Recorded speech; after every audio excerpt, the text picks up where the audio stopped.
Welcome to the beginning of Series 49, everyone. Normally, we'd be doing some sort of shtick for April Fool's Day during this cold open, and that might still show up, but we think this series basically is enough of an April Fool's shtick as we cover a very interesting and very out-of-print game with Jef and Jon from System Mastery. Our favorite guests. We always have such a good time with them, and unfortunately, this they're like 1 out of 3 on good games so far. So you'll find that out. Yeah. We cannot wait until you can hear this one, as well as quite honestly, a big role reversal I wasn't anticipating. That I really hope translates well to audio. It's a twist. 100% unplanned, but you'll have to find out by sticking around. So please do that. Until then, let's get into our announcements. I like that we're like, please stick around, like as if this isn't the opening of the episode, and like these people didn't open up this podcast to listen to it. It's so true. Like if you fell in by accident, please stay. Yep. All right. So first announcements. If you check the date on the calendar for when this episode releases, we just passed our 4-year podcast anniversary. 4 years. Happy 4 years. What is 4 years? Is that like? I was planning to look that up before this recording, and I forgot. What is the 4-year gift? Is it like wood or something? I don't know. I thought that was, I don't know. Good question. I'm going to Google it right now. 4-year anniversary gift. Paper. Paper. Hey, character sheets are paper. Character sheets are paper. Oh, perfect. Yay. I'll get you a character sheet for... Okay, I've got plenty. Thank you, though. There you go. It has been, what a 4 years it's been. Yeah. Podcast-wise, it's been great. Outside world-wise, questionable, let's say. Right. But, yeah, I mean, that went really fast. Did that go really fast? It didn't. It didn't. It feels like the last 2 years went really fast, and the first 2 years were like forever ago. Yeah, I could see that. I feel like almost the other way around. Like the first 2 years, like we were like doing stuff all like, and then like the last 2 years of just like being trapped inside and not doing anything. While doing the first 2 years, it felt like it was really fast. Right. But now it feels like it was forever ago. Right. Yeah. No, that's fair. There are times where I'm like, I've been doing this for a lifetime, but I think it's just because the last 2 years have been a lifetime. Yep. So maybe, I don't know. Everything is out of proportion right now. But it's been a wild few years, like doing things that I never thought I would do, and talking to people that I never thought I would get to talk to. It's been so good. It's been so good. Including bonus content, we have done over 60 games at this point. Dang.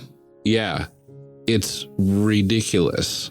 We are just shy of 200 full episodes that we've done.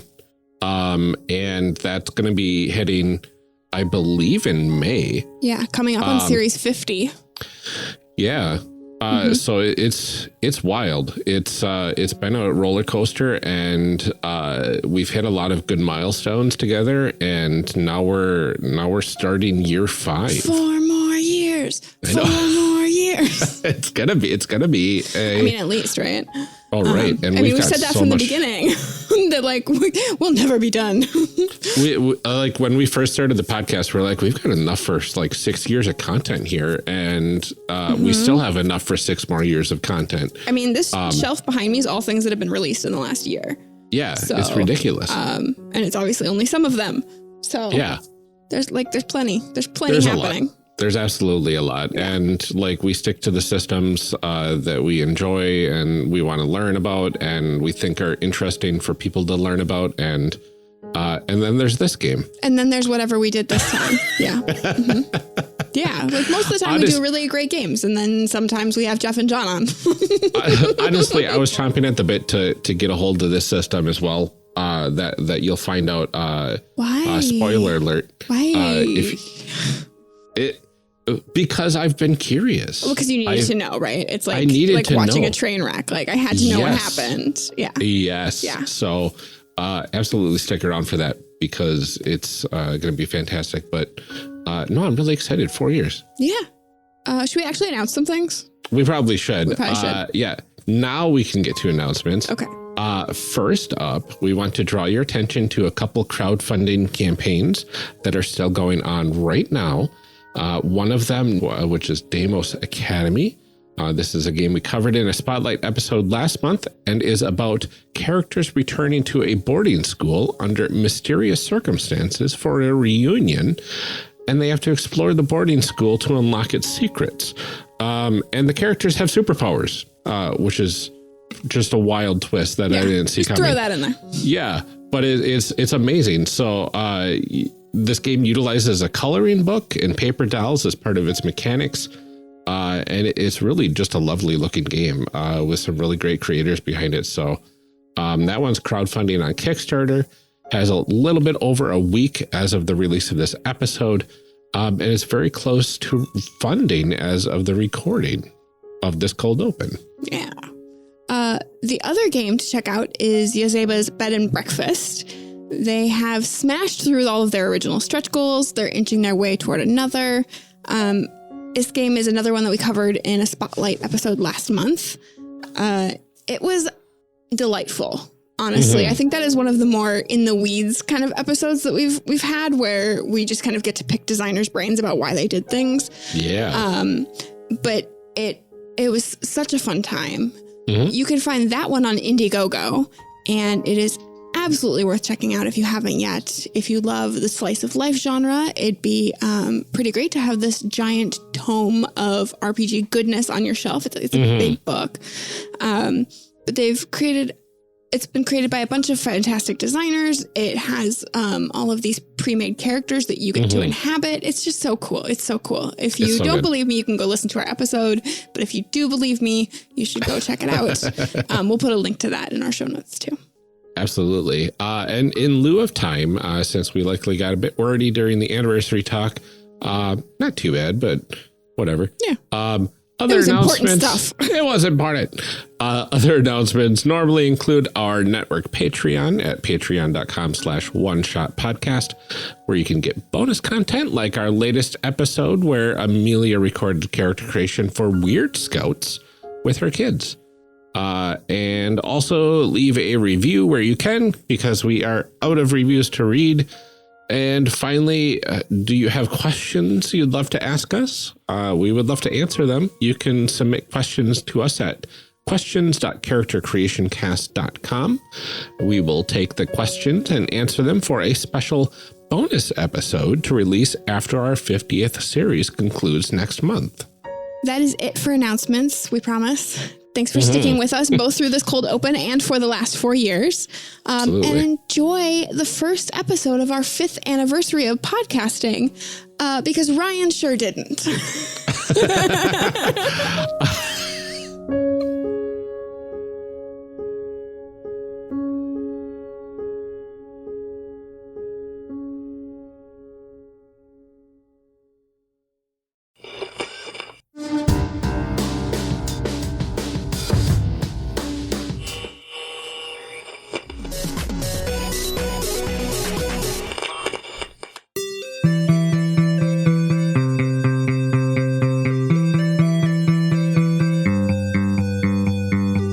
Welcome to Character Creation Cast, a show where we discuss and create characters, the best part of role-playing games, with guests using their favorite systems. I'm one of your hosts, Ryan, and this episode, my co-host Amelia and I are excited to welcome back Jef and Jon from the System Mastery Podcast to rip the Band-Aid off and teach us a bit about the Marvel Superheroes RPG from TSR. That's right, the moment you've all been waiting for. It's FASERIP time. Welcome back to Character Creation Cast. We are so excited that you're here to talk about more garbage superhero games. I mean, we did have that one that was really good. Sentinels was admittedly very good. Oh, I thought you were talking about Heroes Unlimited. Heroes Unlimited. Yes, Heroes Sentinels Unlimited, was the fantastic. one good game. Yeah, I know. No. No, I'm super excited to have you guys back too. We're excited to be here. Can't wait to talk about it. I like that you're only allowed to be here to discuss superhero games, apparently. I only want to be here to discuss superhero I was going to suggest something else, but we actually had a bit of a network confluence of events that led us to need a superhero game again. Yeah. Do you want to talk about that event real quick at the top of the show? Yeah, absolutely. I would love to recommend exactly why we're here. It's the Miracle Monday Super Stream, a superheroic tabletop role-playing game fundraiser for Trans Lifeline. Mm-hmm. Very cool. Yeah, that's going to be happening May 16th of this year. And it's going to be run by Jeff Stormer. It's going to be hosted on the One Shot Network Twitch channel. Mm-hmm. And the goal is to raise some money for Trans Lifeline. We need that more than ever right now, as trans rights are under attack all across the country and all across the world besides. So Trans Lifeline, a great charity. That's the one that System Mastery, whenever we run charities, we always donate to them as well. So this is perfect for us. Mm-hmm. And that is going to be a whole series of APs, both live and pre-recorded, that are going to be streamed throughout the day as Jeff Stormer, probably with some help from other network folks, help to raise more and more money to help Trans Lifeline. Absolutely. And once again, that's May 16th. I don't have a time for when it starts during the day yet, but stay tuned. Keep your eyes on it because it will be announced several times over Twitter and other One Shot Network shows. Yeah, and we'll definitely announce it. Yeah, on ours as well. So keep a tab on our System Mastery's Twitter and Jeff Stormer as well. Jeff's probably going to be pushing it pretty decently when it gets around that point. So that's he's at Party of One Pod on Twitter as well. Mm-hmm. Very cool.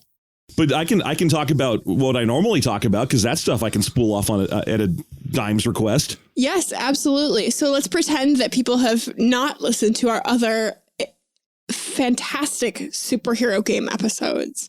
Can you tell us a little bit about yourself and what kind of projects you have going on? Yeah, well, I'm one of the two hosts of System Mastery, which John is the other host. Our show has been around for nearly 9 years, maybe nearly 10. Nearly 10. Nearly 10 years. Wow. We go dig up old role-playing games from wherever we can find them, from any point in role-playing game history, and we try to find ones that no one's ever heard of and find out why. Like what went wrong? What's weird about it? Sometimes we find good games. Most of the time we find forgettable stuff. Sometimes we find just the worst. And it's a lot of fun. We also do a movie review, which works similarly, and some Star Wars book reviews, which also work similarly. Mm-hmm. There you go. But in terms of the current project, and I'll leave the movie and Star Wars stuff to John because he's got to say something.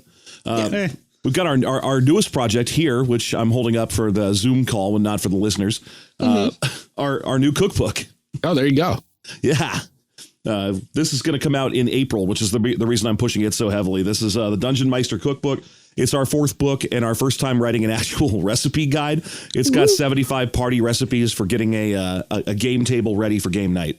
Oh, wow. Well, it's nice because these episodes are coming out in April too. So yeah, perfect timing. Go check it out. Yeah, absolutely. So that should be available already on Simon & Schuster or Amazon or wherever you go to find it. And it's just the thing I'm super excited about right now that we've. So I have to ask, what is your favorite recipe, like your personal favorite recipe in there? My favorite recipe in that book is the one I make all the time, which is teriyaki pulled pork sliders with a Thai peanut slaw on man, Japanese style sweet rolls. Oh my God, that sounds amazing. Now I'm really hungry. There's really good stuff in there. I mean, look at the covers. It's way better than the Hostess donuts I just ate. Eggs Benedict hamburger. Oh my wow. God.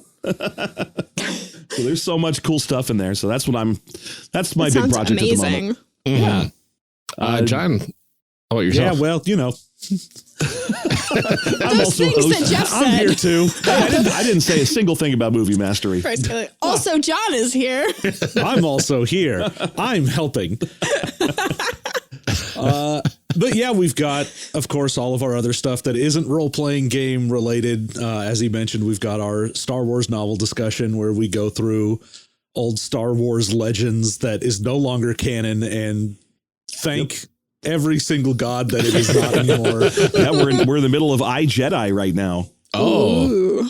I've heard some things about that one. It's interesting. It is definitely a corn Sure horn is a book. book someone wrote. And we've got our movie mastery where we go through movies that are all selected by the audience. I have a giant list of like 200 movies and I just randomly select one every time we do one.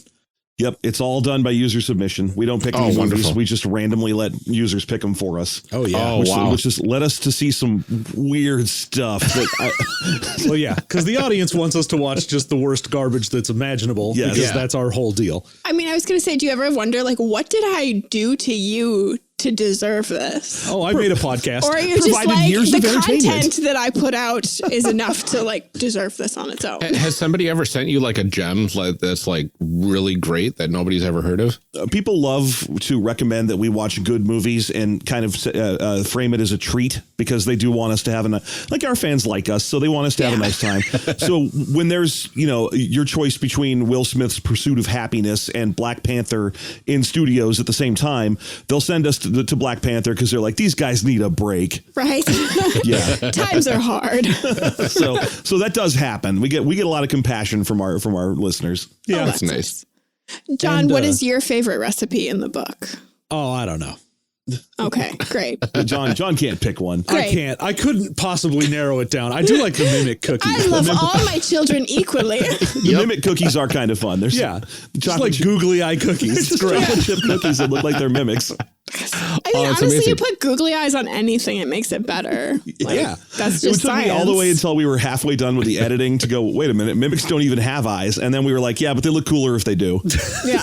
I'm picturing a bunch of adventurers going around slapping googly eyes on mimics, and that just tickles me. Yeah, just go real carefully so they don't wake up. You don't want to get the treasure or anything. You just want to give them some googly eyes. Right.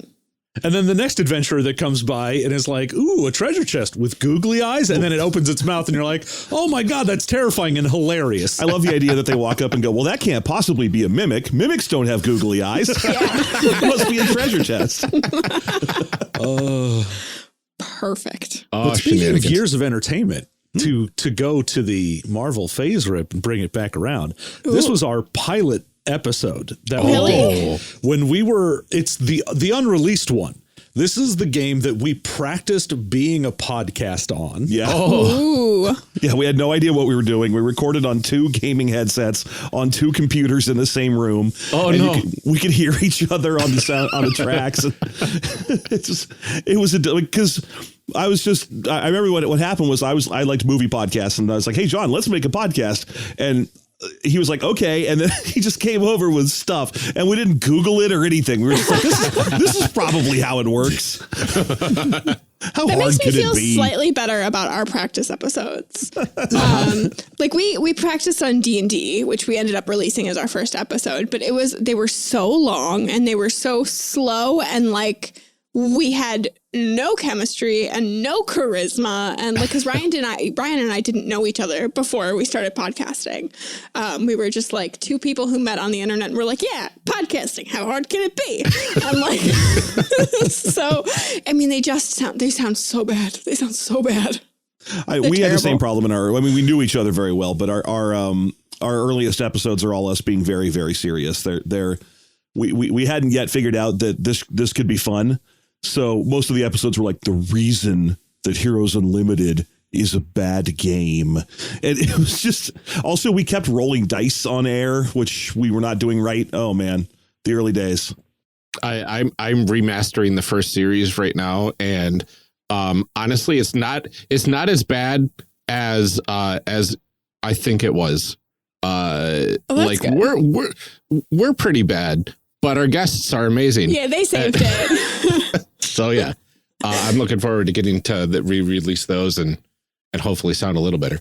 Yeah, we just re-recorded our episode 0 too, because it I was like, if this is the first thing in our feed and the first thing that people are hearing, like, no, It's fine. yeah. Well, Okay, podcast. We should make a podcast. Shall we go ahead and get into this, dive into this game and start discussing what this game is all about? What's in a game?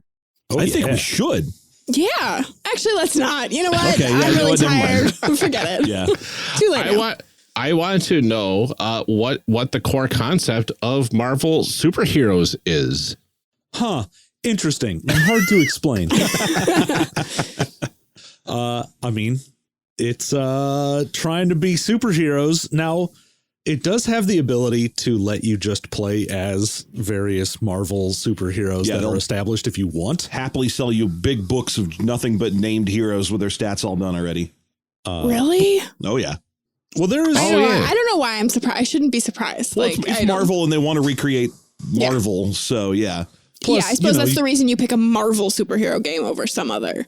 Yeah, you want to be able to look at various heroes and go like, oh, now I can definitively point at who's stronger and whatnot and get my nerd discussions out of the way. Oh, yeah. Yeah, that's a big part of it. The game, it's TSR, so it really does want to kind of create a simulated world that is where you could easily play as anything from anything in Marvel Comics. Mm-hmm. From the the range for things goes from like, Aunt May to the Beyonder. Yeah. Now, in terms of the way that it enforces gameplay, it definitely has a really strong moral component that feels kind of out of date, where you lose XP for things like causing property damage or stopping a villain from causing property or failing to stop a villain from causing property damage. Okay, so this has nothing to do with the cinematic universe and like the Battle of New York or whatever. No, this predates a lot of that. This book's like 10 years older than The Winter Soldier. Yeah.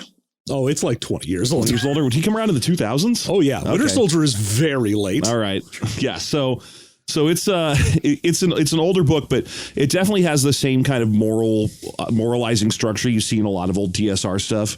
Mm-hmm. But other than that, yeah, it's just, would you like to play as Spider-Man? Here's how it works. Here's all the powers that Spider-Man has, broken down to the tiniest and most minute mathematical details. Or you could make your own character and be nowhere near as good as Spider-Man. Well, yeah, Spider-Man's got too many powers.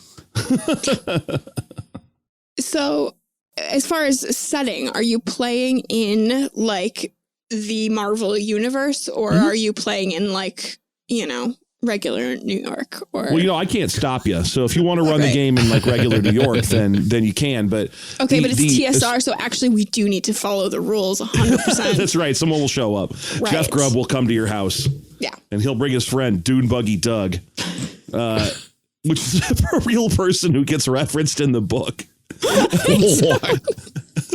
I'll get into it in a minute. Okay. But yeah, the idea is that you're supposed to be playing in like Marvel New York. So, at any point you could be like, well, I'm going to stop doing whatever we're doing now and go to the Baxter Building and meet the Fantastic Four. That kind of thing is supposed to be possible. You're playing in the Marvel world. Okay. So you could like potentially run into these superheroes that you can buy the extra books for. That your GM will then use to like kill you or something. I don't know. Oh yeah. I mean, if you want to get stats for Dr. Doom and how he will destroy you, that's great. You can go get that. Yeah. Awesome. Yeah. The idea is basically, I mean, I'm sure that's a selling point to be like, yeah, when you make your character, even if you make Jimmy the firefighter that is not a Marvel character, he could still meet the Human Torch and fight him because he's fire. Get out of here, fire. Amazing. I will punch fire. Yeah. Oh, I want to punch fire. I'm fire puncher. So what sort of tools and materials then do we need to actually play this game? Well, one of the nice things about this game is that it's been out of print for forever. And for whatever, it's very nice that it's been out of print. Well, I mean, that's paved the way for other Marvel games, none of which are very good. But what I was going to get at is, the thing that's nice about it is that it's all just been made free over the years. It's not hard to get. You can just Google that you would like it. And so a list of every PDF that ever existed for it will be available fully for free. It's not like I'm talking about the Trove or whatever. This game has been kind of released to the public. So it's very easy to get the books. Beyond that, it can be a little harder to find character sheets, but not impossible. There is one in the core book. And you'll also need percentile dice. All right. Also a pencil and friends. And some pizza. Maybe a pizza or two. Or maybe, perhaps, a specific cookbook, especially made for game nights. Some of the recipes from my fine cookbook with savory pull-apart monkey breads. Or instead of friends and a pizza, you could have enemies and a burger. Why not try my fig mascarpone tart with honey? So what kind of themes is this game meant to explore? Obviously, it does superhero stories, and it sounds like it particularly leans toward being the good guy. Oh, yeah. But are you, like I think about like masks and stuff. It is a lot about exploring like, the team dynamic and stuff. And a lot of these older games are, I would say not, maybe. So this has an interesting way to enforce team dynamics. Mm-hmm. Oh, good. I'm excited. So unfortunately, this is a game where, a lot of games have the kind of like brownie point. You can spend things to like re-roll or make an ability better. And it has the same thing, except that's also your XP. So you're spending your XP in order to do things, which is terrible. And you can create a pool of that, the karma in this game. Mm-hmm. And if you're in a team, you can be like, all right, we pool karma as a team so that as a team we can do various things. Mm-hmm. And you can only belong to one team at a time because this is before Wolverine was on everything. Yeah. Yeah. And of course, there is also I would say a giant section of this book given over to outfitting your layer. Yes. And And be car. like, yes, finally, how much resources will I need for the dinette set? Yeah.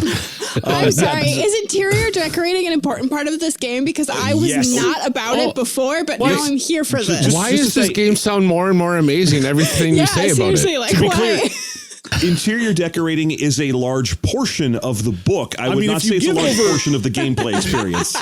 If you assume that page count equals importance, it is very important. It is like a third of the book. Is that not how games work? I mean, basically, it's kind of like playing The Sims in the middle of the book. But to finish up the team's idea, karma is the game's XP resource. You can spend it on short form things like, I need to get plus 30 on this roll or I'll fail and I won't punch the Green Goblin. So you could just spend 30 karma to get plus 30 to your thing. Or you could save it forever and buy a power for like 1,700 karma. And when you're in a team, you can be like, well, I give 15% of all the karma I earn to the team pool. So eventually Colossus and Wolverine can learn to do the fastball special. But there's so many hindrances. That's all it does. There's no representation of what that actually looks like what giving some of your karma to the team is in story terms. Yeah. You can always pull out and walk away from a team by taking your current percentage of the karma pool.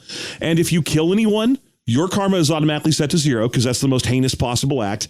And if you're on a team, their karma is all set to 0 too because they're associated with a murderer. Oh, that's kind of interesting actually, because,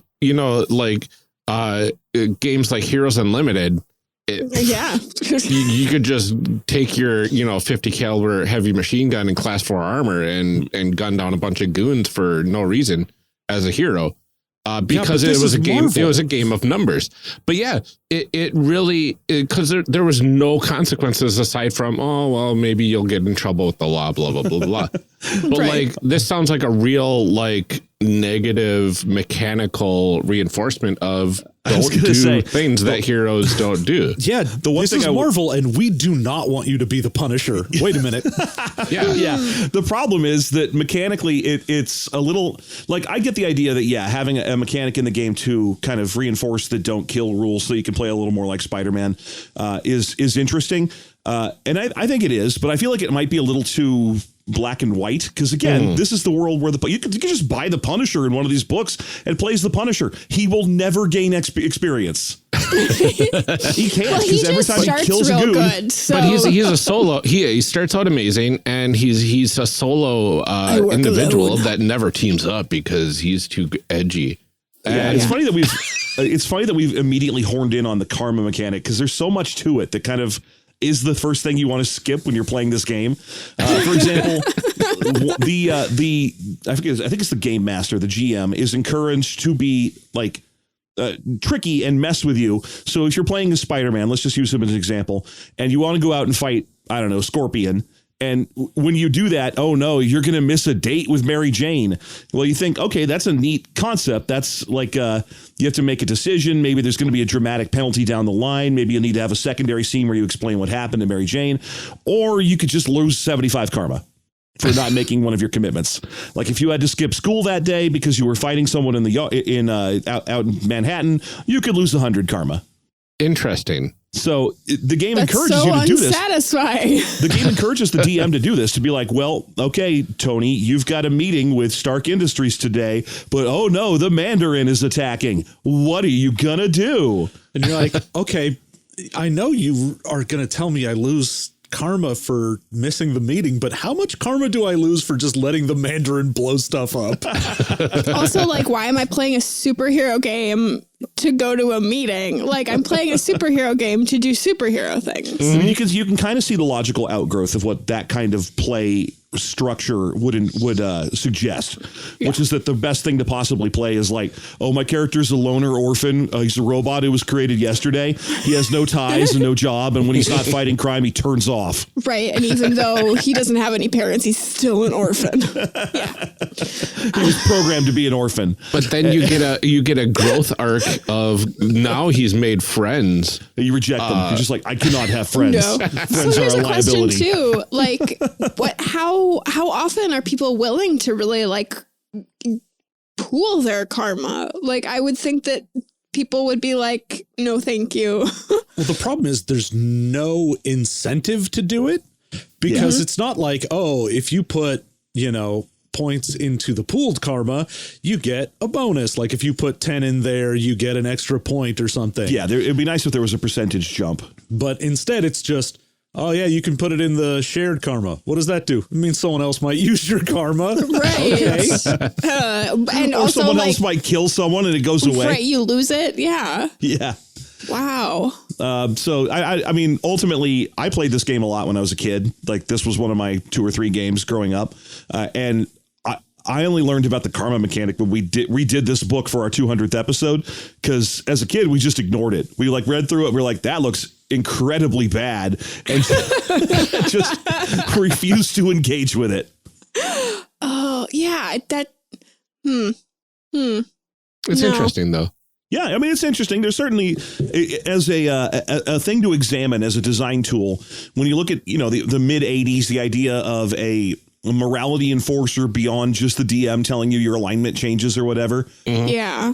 It's innovative for the time period that it came out in. It's not good. It's a halting step towards things like, we met, Amelia mentioned Masks earlier, which is a game that uses superheroes primarily as a way to examine the lens of like adolescent and personal growth. This is a game that uses superheroes to examine superheroes.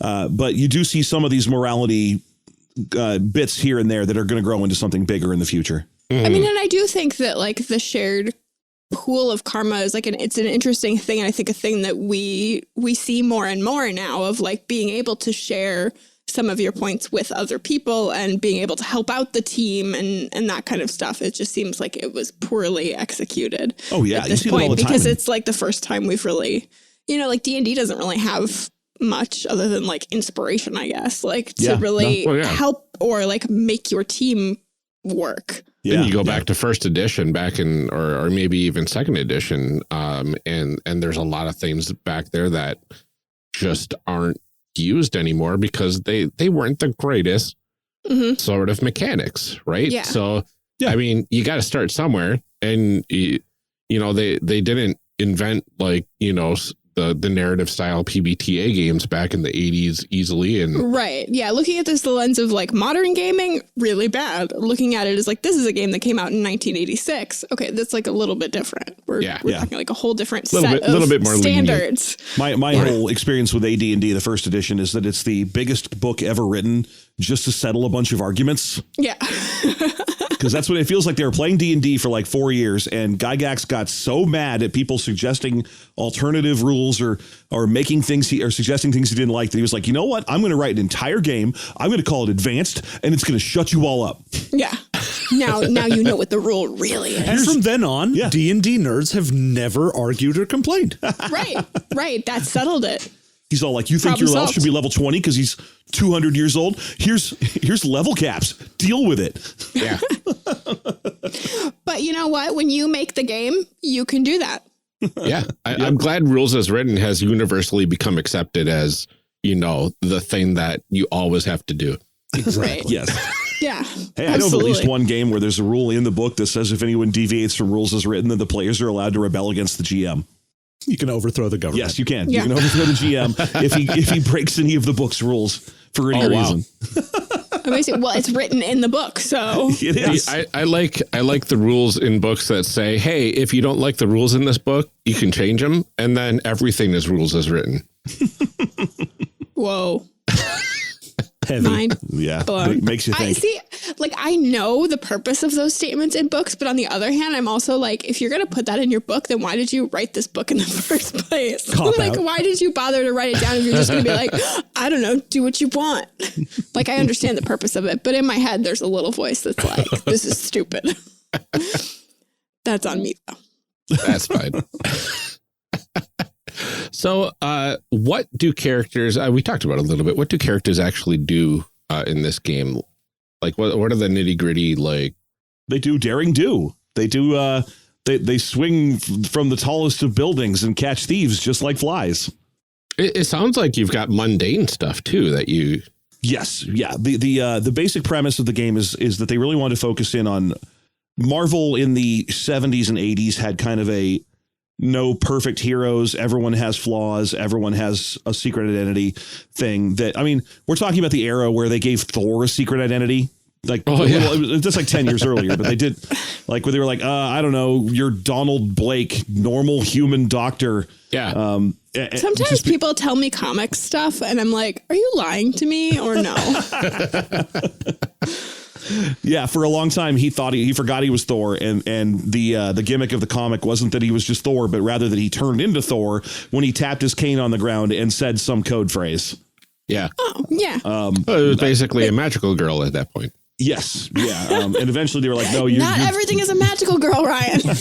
I'm gonna stand on my hill and say Thor is a magical girl. I don't think I can argue with you. Even the concept of Thor can be handed down from one person to the next, which I feel like matches the magical girl concept fairly neatly. Absolutely. Don't encourage him. I'm just saying the next Thor is, Jane Foster. Jane Foster. So, yeah. And she's not the next Thor. She's Thor. Thor's a title. Mm-hmm. so it tracks. It really does. Dang it. But yeah, absolutely.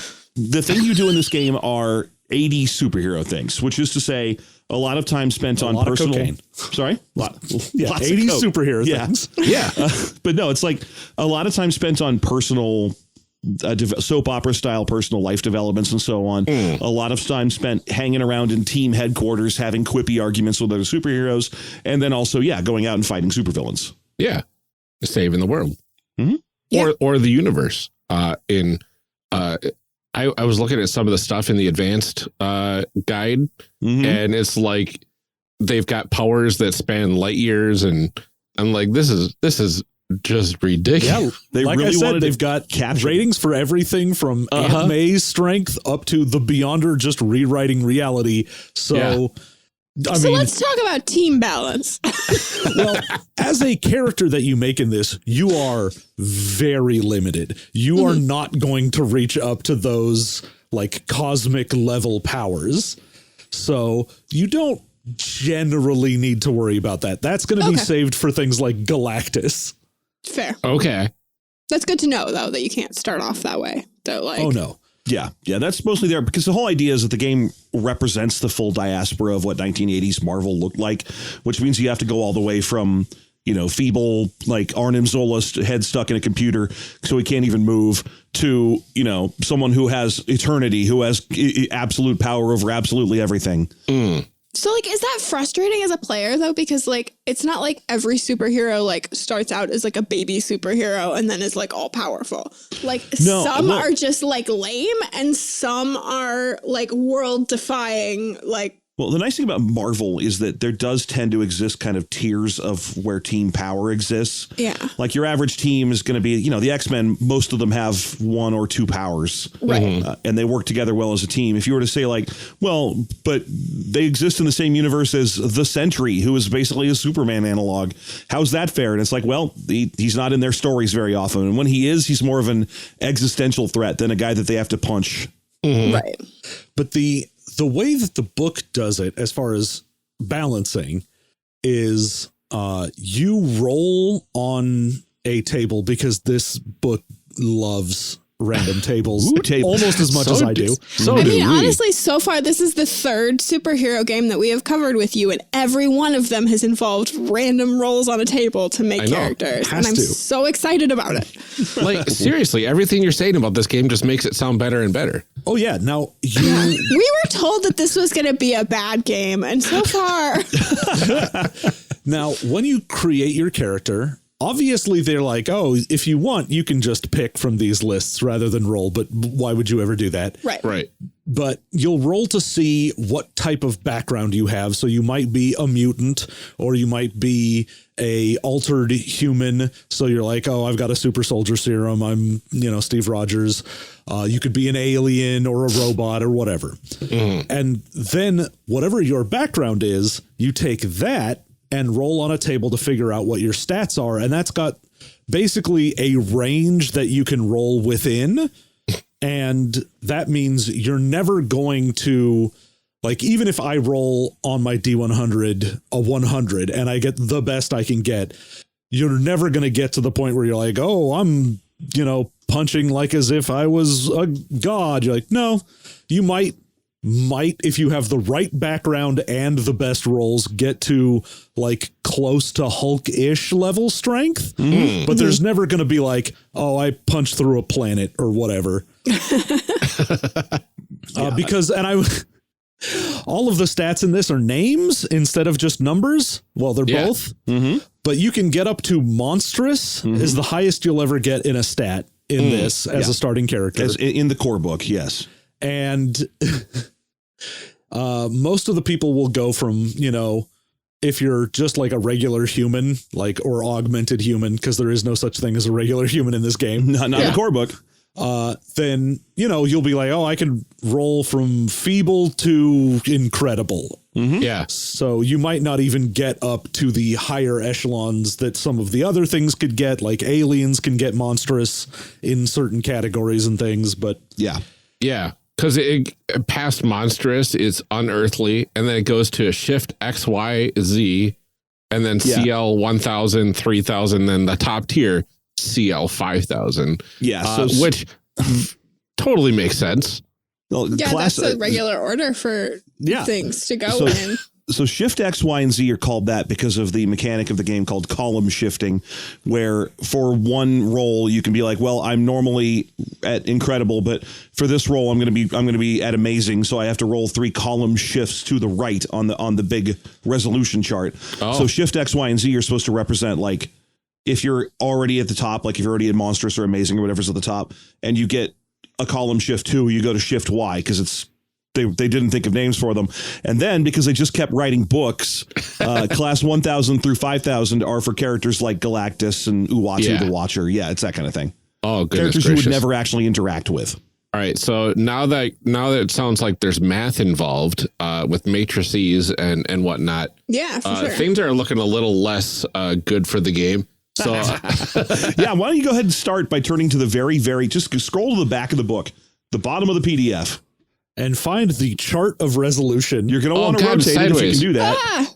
It is, it's a thing. Why is there a periodic table? And note that it even has lactinide and anthenide tables at the top.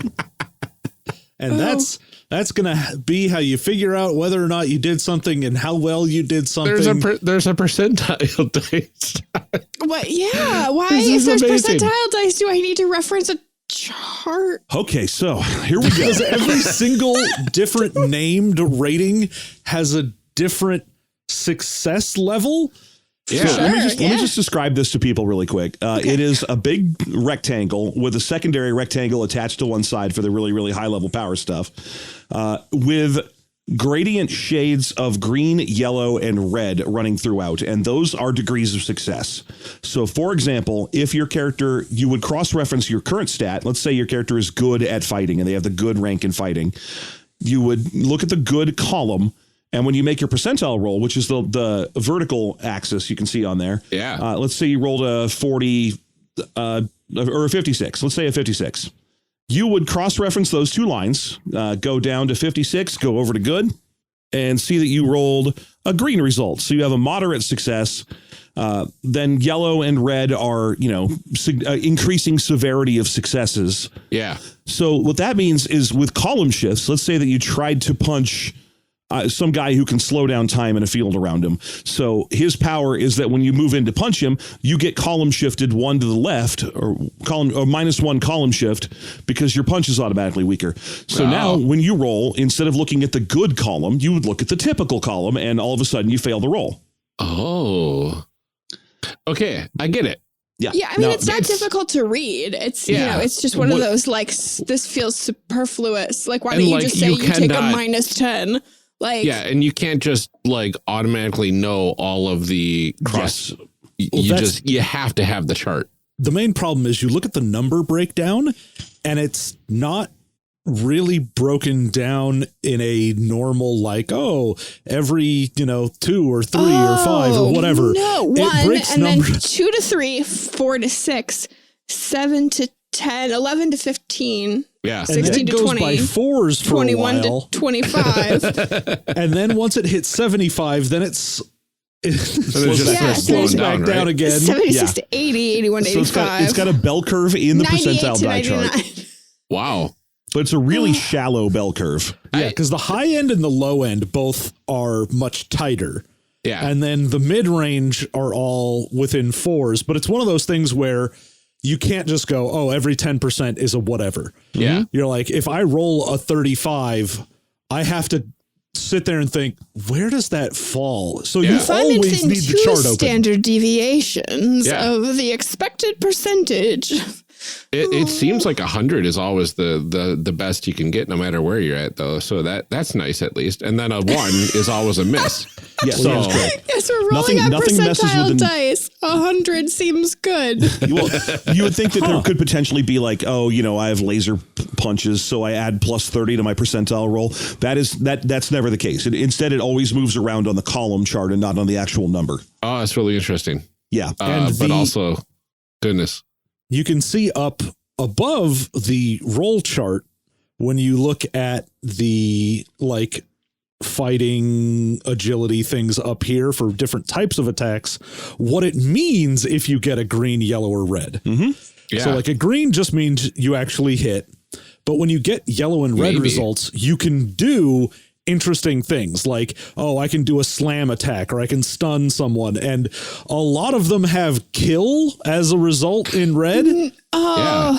Now you can ignore that. You can say that is, you may slam or kill or do whatever. Oh, okay. So you don't just be like, cool, I use a sword because I'm a cool swordsman, and oops, I rolled red and murder a guy and I lose all my karma. I rolled really well. Oh, but I too well. No. Oops, I done killed a guy. Now the other problem with this table is that in the 80s, you pretty much had to have the book because no one had color printers. And as you can probably guess, this doesn't Xerox very nicely. No. Because looking at green, yellow, and red when they're converted to grayscale, they're all gray. So this thing really forced you to not only have the book, but to have it out on the table where everyone could look at it because no one was going to memorize this thing.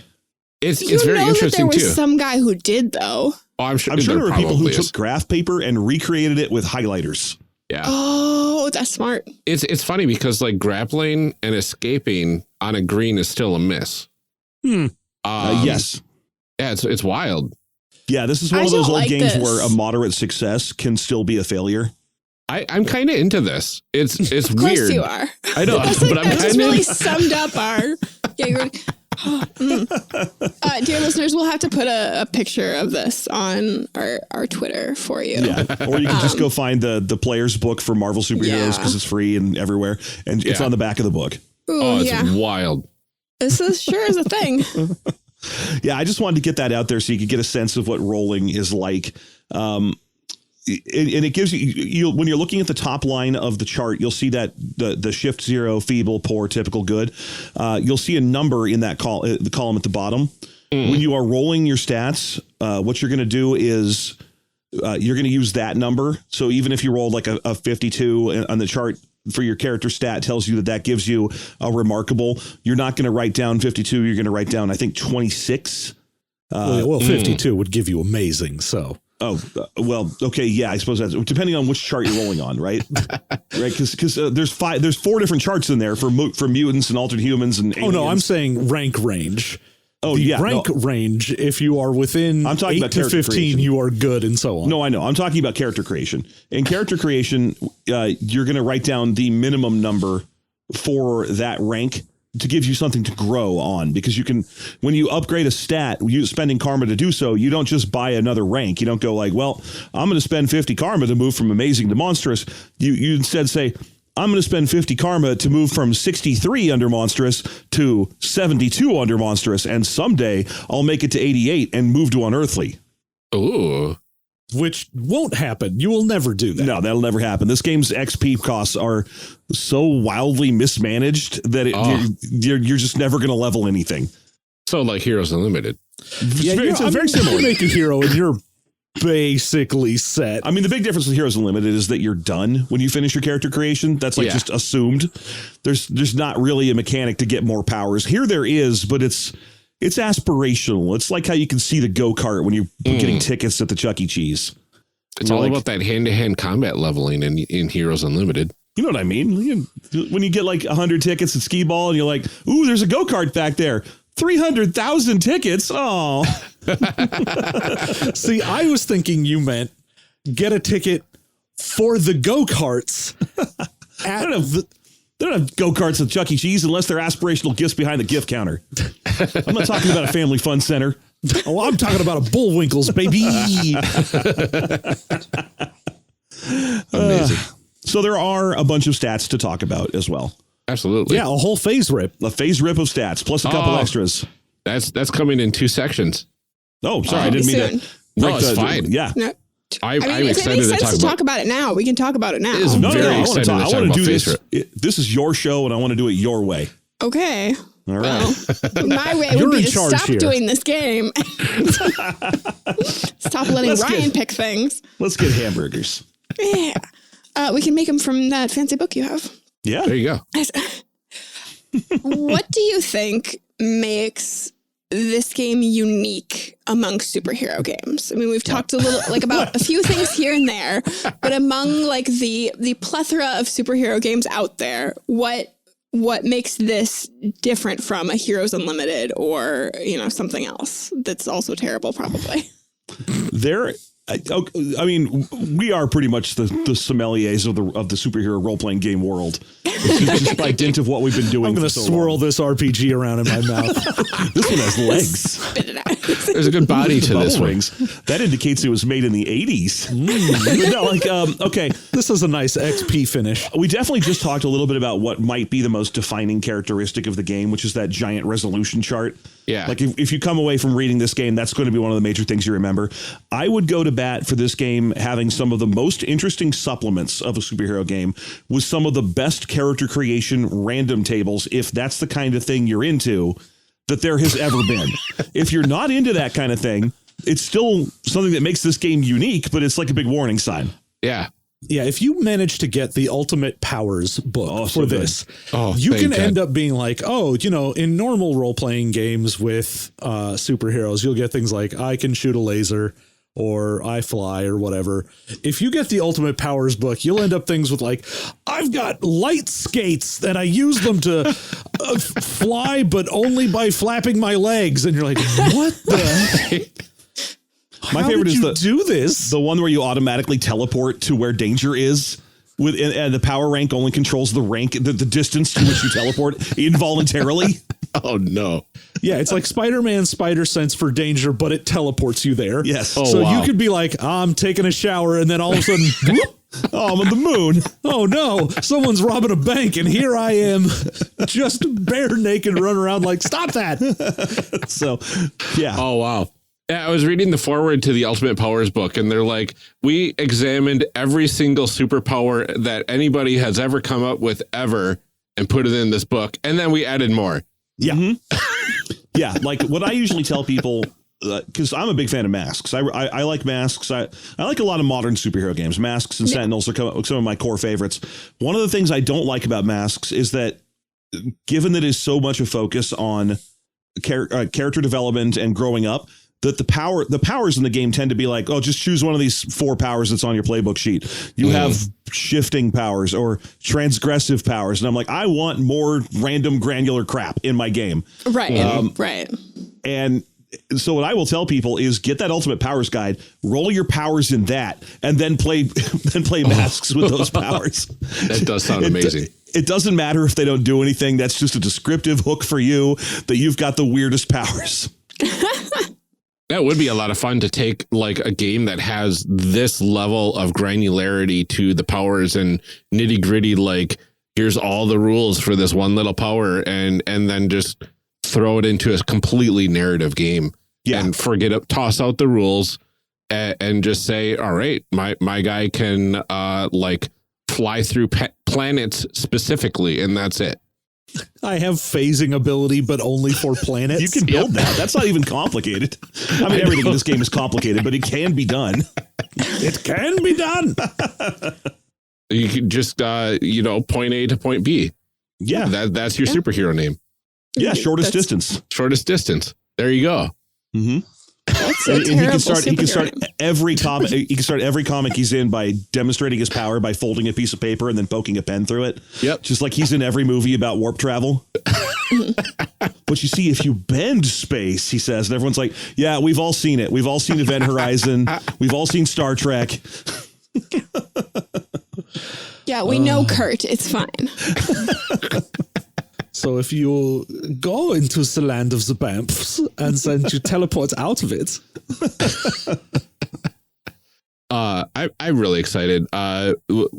We need to talk about the history of this game, this series of supplements. We said, what was it, 1986 that the base version came out? 84 for the base version. Ooh. The version we are reading today is the 86 Advanced Player's Guide version.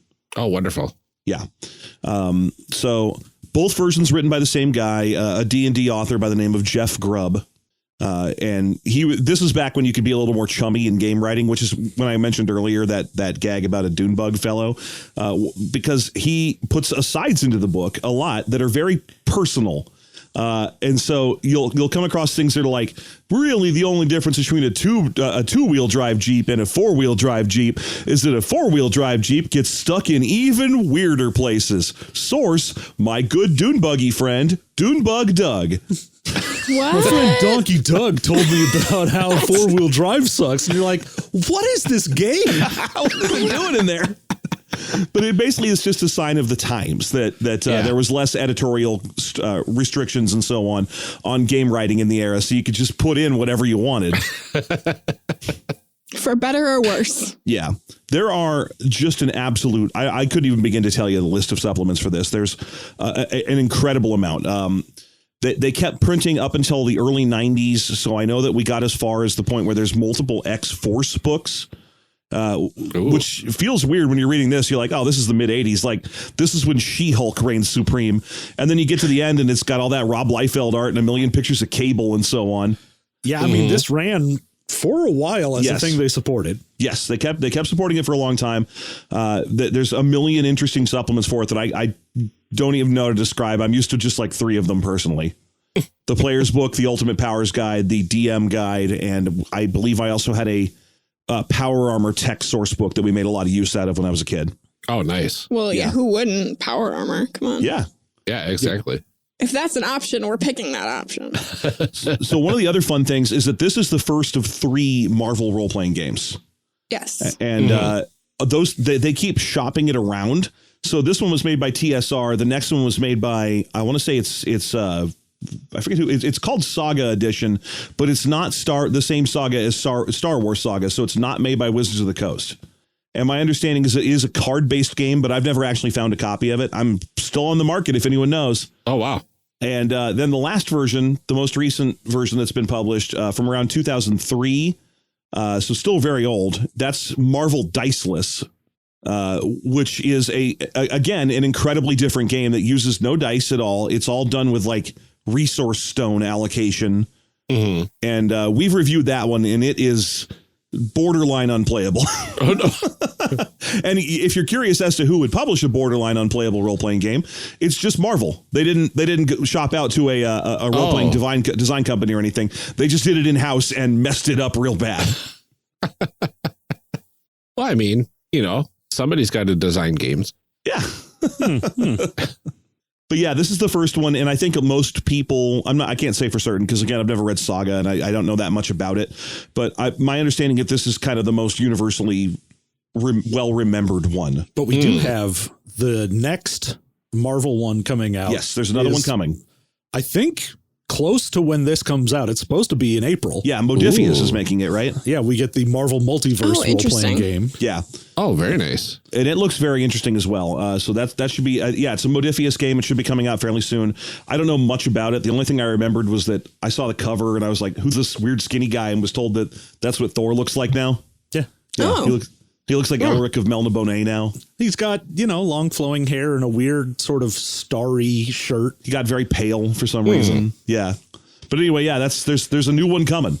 Very cool.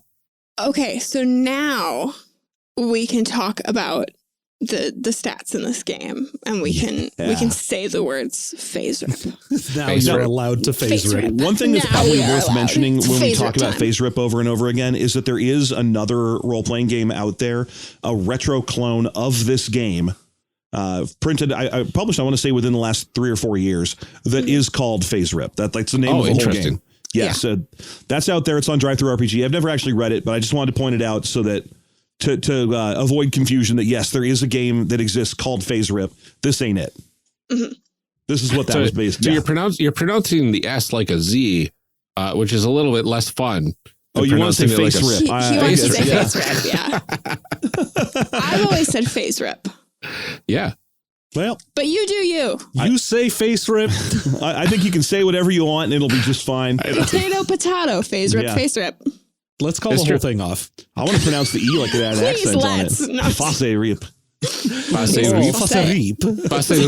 FASERIP. Yeah. There's no E at the Italian, end. or? Yeah, I put an umlaut on the I. Don't worry about it. It's fine. There's so many diacriticals. All right. So what is it? It stands for fighting, agility, strength, endurance, reason, intuition, psyche. Oh. So they are the basic stats of the game. The interesting stat out of those, because you hear basically seven stats as opposed to the regular D&D 6, is fighting. The rest of them map pretty clearly to the D&D stats. You got agility, strength, endurance, and you've got reason, intuition, psyche, which map out to intellect, wisdom, and something kind of like force of will, charisma. Oh, but fighting is straight up your hit probability and your defense in combat. It doesn't map to your body like any of your raw. It's just how good you are at fighting. Yeah, it's just talent. Yeah. And your face is going to be basically that block of stats is your physical stats. And so that's going to inform things like your health. The RIP part is all of your mind stats. So that'll give you like all of your psychic power or willpower, things like that. Yeah, and in fact, I think your first two major substats are just the sum totals of your phase and your RIP. Of your phase and your RIP, yeah. Oh, wow.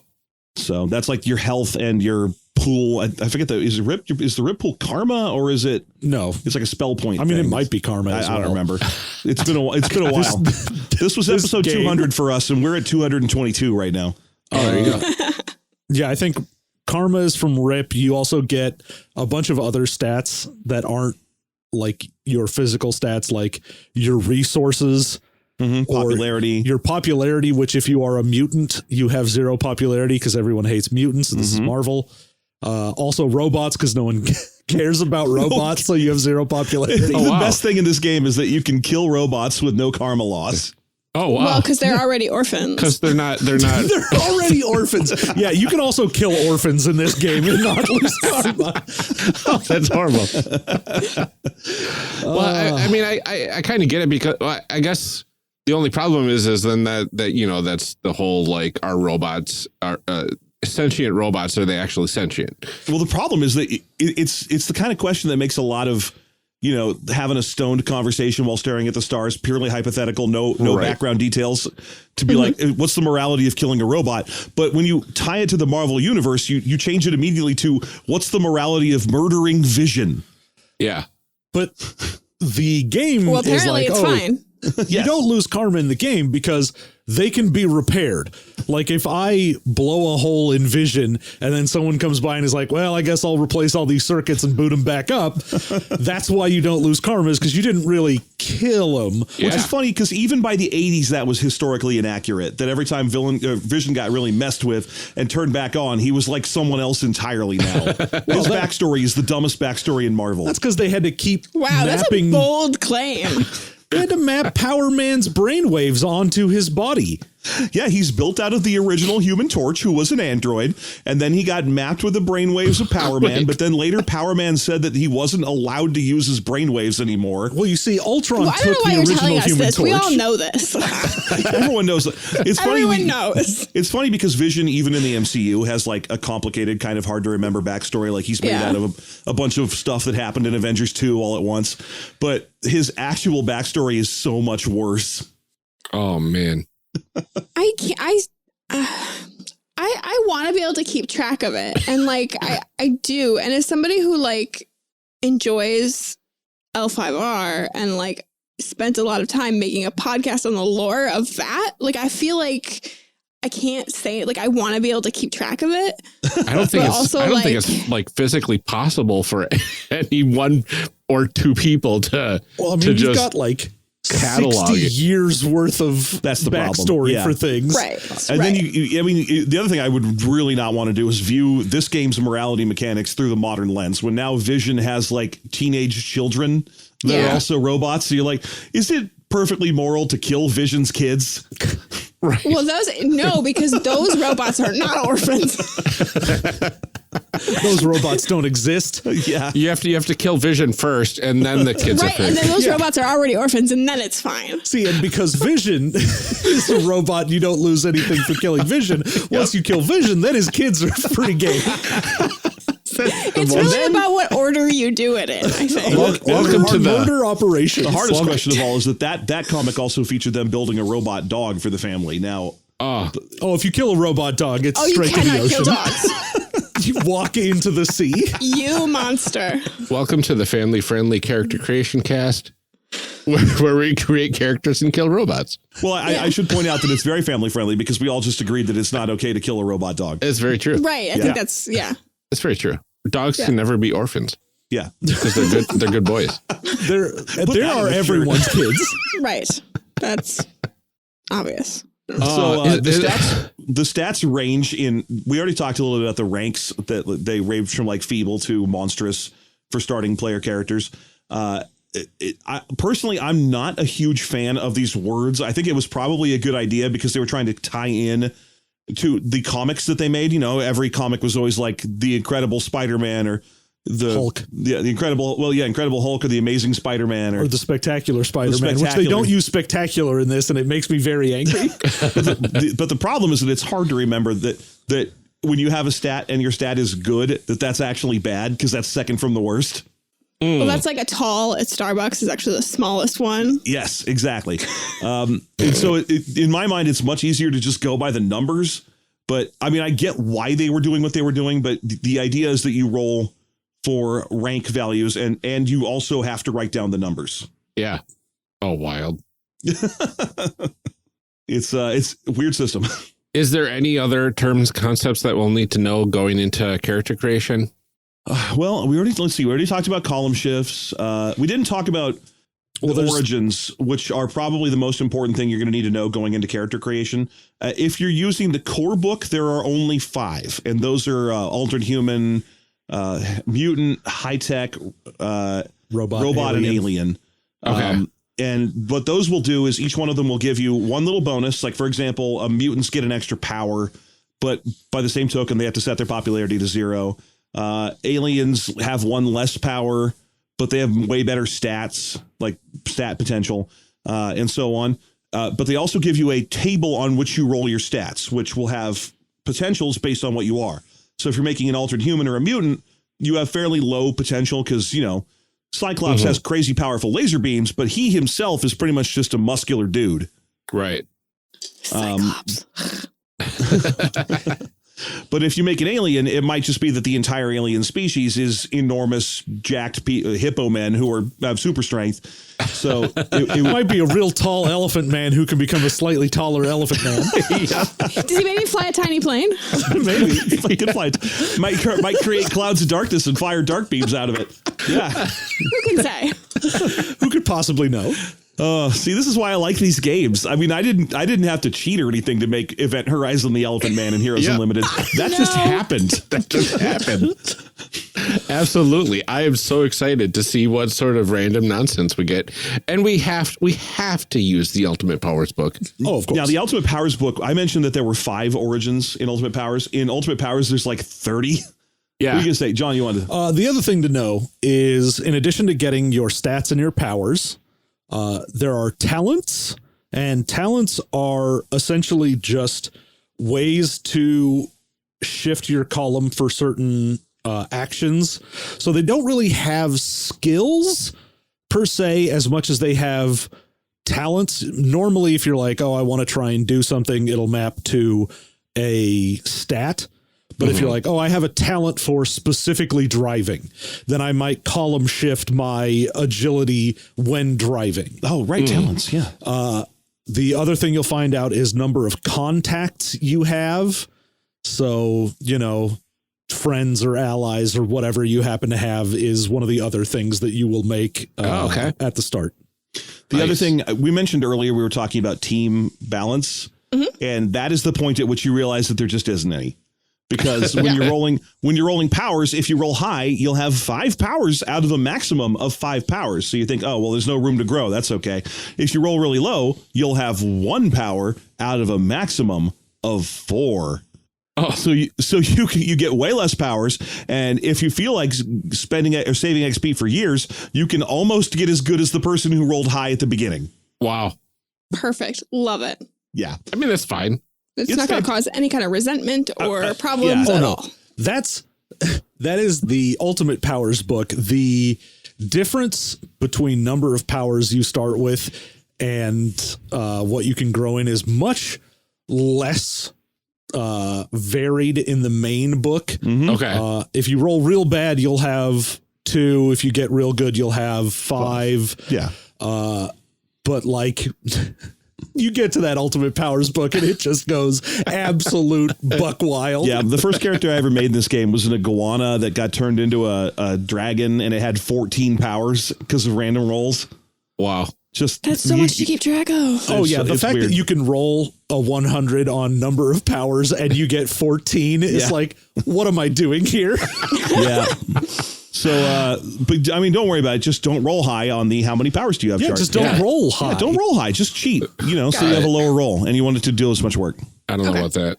I don't think of course, some powers cost multiple powers. Oh, so if they're particularly good, it might be like, oh, this counts as 2 power selections to pick this. Yes. And also some powers might suggest other powers. So, for example, if you roll like, I don't know, winged flight, then it might recommend that you also pick up an aerial combat power.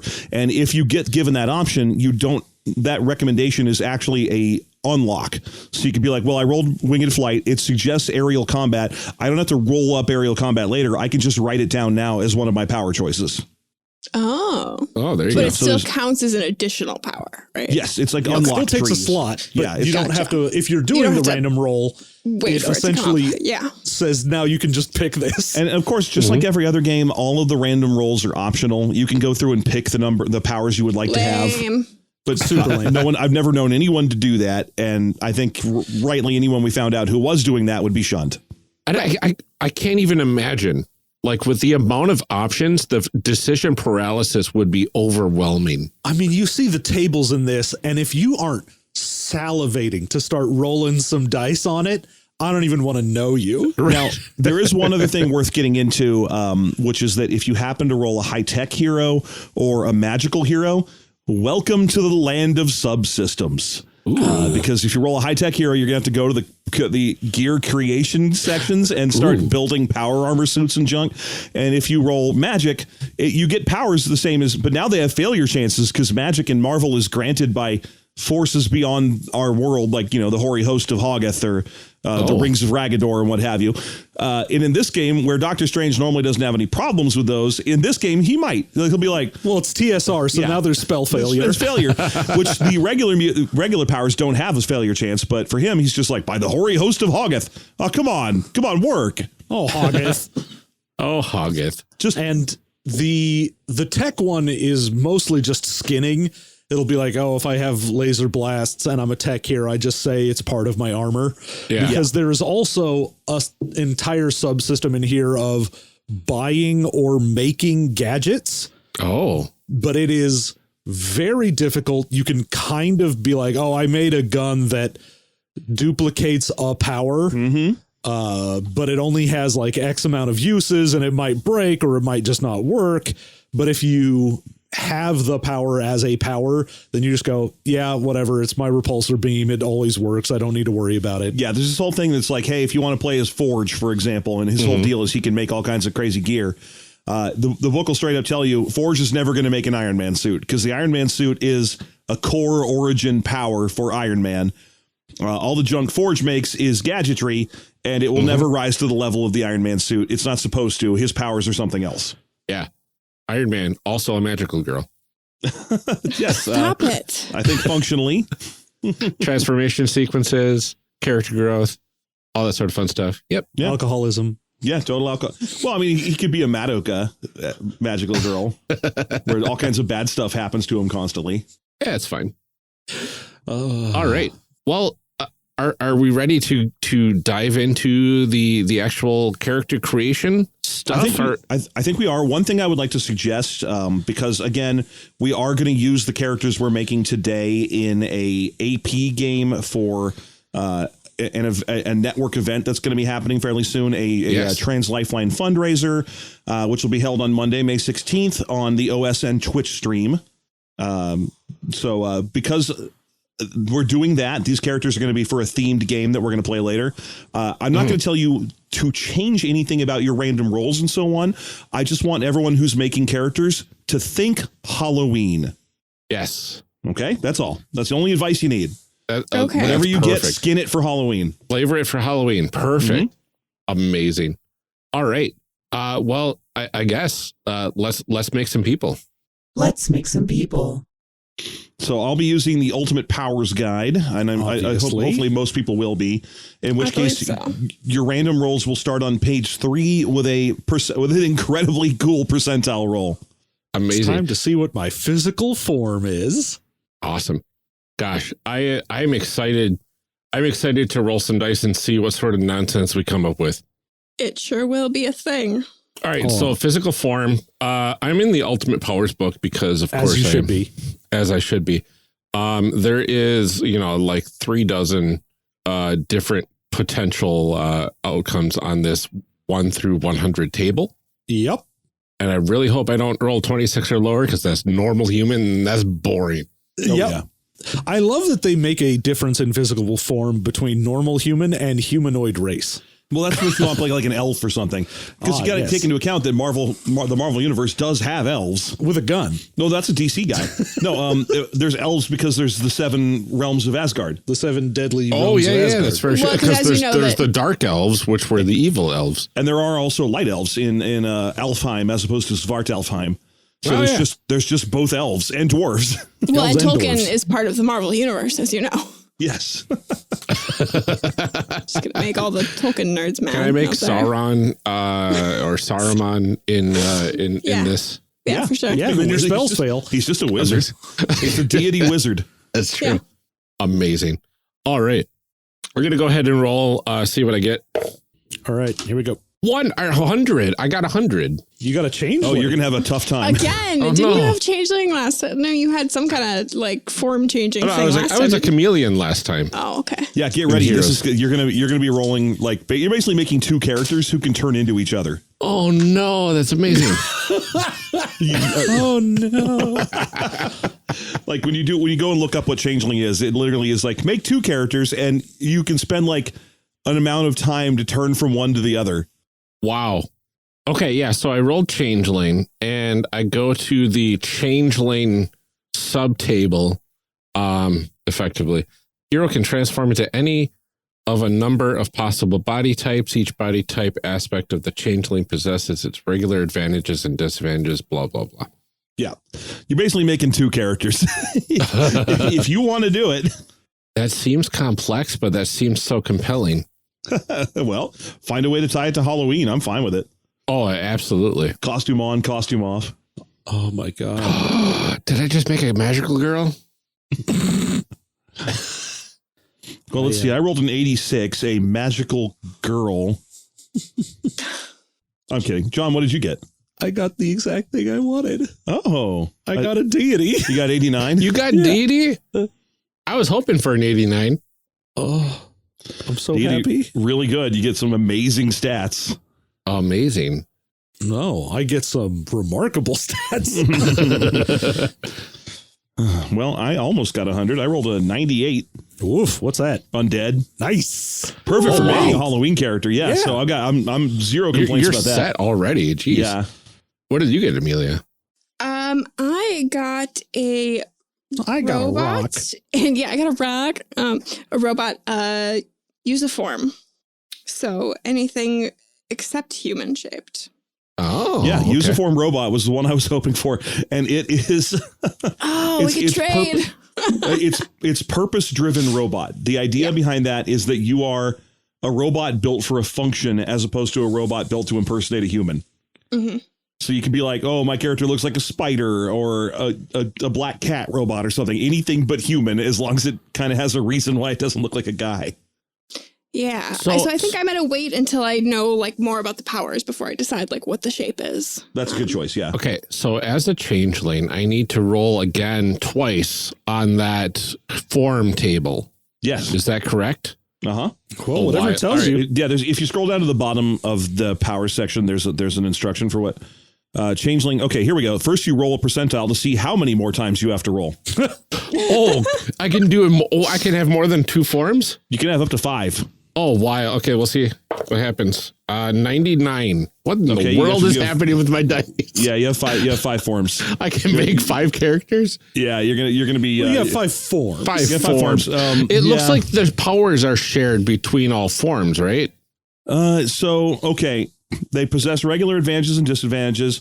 The powers have to be assigned to any or all of the aspects. Each aspect has to have at least 1 power unique to it. So if you have extra powers over 5, like if you have 5 powers, each one of them is on 1 form. If you have 6, that 6th one can apply to all of them. Oh, okay. This is super interesting. Okay. I like it. I like that I have to kind of change to a different form to use a certain power that I would have. Yes. Okay. Yeah. Granted, you will not be doing it in combat. To change from one form to another takes 10 combat turns. What? Yeah. So it's basically like your character needs to. It's like you suit up for missions. You're like, oh, I need to be in. I mean, you're less Ben 10 and more like someone who can put on an alien suit at home. Yeah. All right. So here we go. Here's forms 1 through 5 coming at you. I hope it's like 3 humans. 97. This is wild. Ethereal. I haven't rolled lower than a 97 so far. Cheater. No, I'm just kidding. Oh, wait a minute. I'm using my die that's all 9s and 0s. What's going on here? 81 is a robot human shape. Yeah, it's a basic robot. All right. 71. We're going lower and lower here. Cyborg, artificial limbs and organs. Okay. Ooh, limbs and organs. Delicious limbs and organs. And I'm trying to figure out, how does a changeling automatically turn into something with robotic parts, or does that not matter? It just doesn't matter. Okay, it just happens. You just grow them. Like your character's a cyborg. It could be that you have like the cable techno virus and you switch between having some of your body parts be techno robot and all of them. Okay. 92, abnormal chemistry, whatever that means. All right. Last one. 74. Another cyborg, isn't it? Yeah. So your character cyborg exoskeleton. So 3 of my things are robot. Yeah. One of them's ethereal and one of them's abnormal chemistry. I mean, you may just be shape changing because you are a robot. Yeah. It could be that your robot form is modular and moving around. Yeah. Like, especially because 2 of them are artificial limbs and organs and like exoskeleton, which sounds like you move from having, you know, it's like, what's her name? Witchblade, where she's got that arm and then she can stretch it out. So it kind of covers her as a suit of armor. Oh, amazing. Yeah. What's ethereal all about? Like a ghost. Oh, okay. Intangible, disembodied spirit. Oh, this is such a wild character concept already. And I've got the ghost thing going on, so Halloween. Yeah, you're the ghost who is in the soul of a robot. Yeah. Oh, this is wild. Okay. So this will be fun to play. I don't know if it'll be super useful in AP. I mean, I imagine you'll probably maybe get a chance to use 2 of those forms. Well, here's the deal. That's the challenge. He'll slip and slide on this banana peel. Yeah, I mean, if you're running it, you could just be like, yo, change form. I don't care. It doesn't take 10 rounds. Who cares? Exactly. Okay, so yeah, change themselves from one aspect to another in 10 turns. No powers can function during that time. All primary abilities temporarily drop -2 CS. Yeah, that's just 2 column shifts to the left. Yeah. So then I'm just trying to see. So do I need to go to each of those forms and see what each of those forms give me? Yes. Good. You're making 5 sets of stats. You are doing 5 characters. You're basically making 5 characters. 5 hours later. Yeah. All right. So this is super wild and I'm here for it. Okay. All right, so let's see. I got an undead, which rolls on the column 1, which is the regular everybody day column, but increases strength and endurance. No way, man. Column 1's pretty good. Oh, is it? All right. Yeah, column 2 and 3 are kind of crap. Oh, okay. Looks like I need to work with a judge to come up with a body maintenance procedure unless I happen to possess a vampiric power. So we'll see what happens there. And also there's a technical note in mine that says, at this time, all bio-vampires on the Marvel Universe Earth have been destroyed. Your campaign, however, can be free of this restriction if you so desire. The great continuity goddess bade me mention it anyway. Like I said, very chummy, these books. Wow. And I got to assume that must have been a weird period, 1986, when all the vampires were dead. Yeah, I mean, all the bio-vampires. He's like, Blade must have been hunting something else. Or everyone, maybe I have an update. In the robots section, it says, there is a karma loss if a hero purposely destroys a sentient robot. Oh. Robots are people too. They must have changed that between the core. They must have gotten a lot of complaints or something. Non-sentient robots are cannon fodder. Yeah. Oh, there you go. If you're just like, you know, some Ultron bot, then yeah, great. Those are supposed to be the things you can blow up. This is Saturday morning cartoon level stuff. Yeah. Or the Teenage Mutant Ninja Turtles cartoon. With all the enemies in there were just mindless robots that were actually look like exactly. people. Yeah. The Foot Clan was just robots. Or heck, just the X-Men cartoon. I think Wolverine spent a lot of time cutting up robots on that show. Oh, yeah. Anytime you have a hero that has a bladed weapon, you're like, well, we got to fight robots so they can use it. Yep. Mm-hmm. All right. So the next roll you're going to make is your FASERIP. No. Origin of Power is next in this one. Oh, yeah. All right. Really? Yeah. So it's just another percentile. Oh, yeah. Yeah. So this is super interesting. Okay. Mm-hmm. This is how your character got your powers. Another percentile. Perfect. A technical mishap? Yeah. That Chemical means exposure? accident. My character is so weird. How do you become a robot through chemical exposure? You got exposed to robot gas. Yeah. You know, like Okay. you were probably exposed to chemicals and then somehow your sentience got transferred into your robot. Well, there I you go. became a deity Yeah. by being exposed to energy. So Yeah, you were already a robot, and then someone sprinkled you with a magic top hat, and you were like, "Happy birthday!" Oh, And yeah. yeah, there you go. That's true. I guess it doesn't imply that I with was a a top human hat. to begin with. A magic top hat. Let's not be silly. Or at least a top hat in which some old magic must still reside. Amazing. So I only have to roll the origin for my changeling, right? Yes. Yeah, I don't think you have to roll it 5 times. That's good. So far, I'm just keeping it on the back burner in my brain that each of these 5 forms have something unique about them. Mm-hmm. And they're all going to have unique FASERIP stats, right? Yeah. You really just have 5 character sheets. Right. That's why I'm not using character sheets right now. Yeah. Because this is going to get ridiculous. All right. Okay. So technical mishap. I can work with that.